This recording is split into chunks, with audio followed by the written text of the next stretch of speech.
திருப்பத்தூர் அருகே 15 ரூபாய் கடனுக்காக ஏற்பட்ட மோதலில் ஒருவர் அடித்து கொலை செய்யப்பட்ட சம்பவத்தில் உறவினர்கள் சாலை மறியலில் ஈடுபட்டதால் பரபரப்பு ஏற்பட்டது.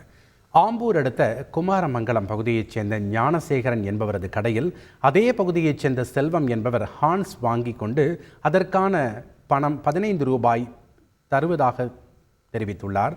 பணத்தை கேட்டு செல்வத்தின் மகனான சுரேஷ்குமாருக்கும் ஞானசேகருக்கும் இடையே வாய் தகராறு ஏற்பட்டு பின்னர் கைகலப்பாக மாறியுள்ளது. இதில் படுகாயமடைந்த சுரேஷ்குமாரை அப்பகுதி மக்கள் மீட்டு மருத்துவமனையில் சேர்த்த நிலையில் அங்கு அவர் சிகிச்சை பலனின்றி உயிரிழந்தார். சுரேஷ்குமாரை கொலை செய்த நபரை கைது செய்ய கோரி உறவினர்கள் சாலை மறியலில் ஈடுபட்டதால் உரிய நடவடிக்கை எடுப்பதாக போலீசார் தெரிவித்ததை அடுத்து போராட்டம் கைவிடப்பட்டது.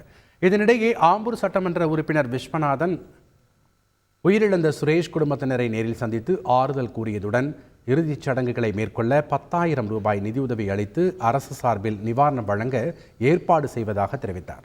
சென்னை திருவான்மியூரில் குடும்ப தகராறில் அக்காவின் கணவரை கத்தியால் குத்திக் கொன்ற நபரை போலீசார் கைது செய்தனர்.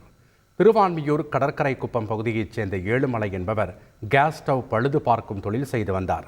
ஏழுமலைக்கும் அவரது மனைவி சித்ரா என்பவருக்கும் இடையே வாய் தகராறு ஏற்பட்டுள்ளது. அப்போது ஆத்திரமடைந்த ஏழுமலை கத்தியால் வெட்டியதில் சித்ராவின் காதில் சிறிய இரத்தக்காயம் ஏற்பட்டுள்ளது. இந்த விவகாரம் அறிந்த சித்ராவின் தம்பியான அண்ணாமலை என்பவர் ஏழுமலையிடம் தட்டி கேட்டுள்ளார். அப்போது ஆத்திரமடைந்த அண்ணாமலை ஏழுமலையின் நெஞ்சில் குத்தியதில் அவர் சம்பவ இடத்திலேயே உயிரிழந்தார். இந்த சம்பவத்தில் அண்ணாமலையை போலீசார் கைது செய்து விசாரணை நடத்தி வருகின்றனர். செய்திகளை உடனுக்குடன் தெரிந்து கொள்ள உடனே சப்ஸ்கிரைப் பண்ணுங்க.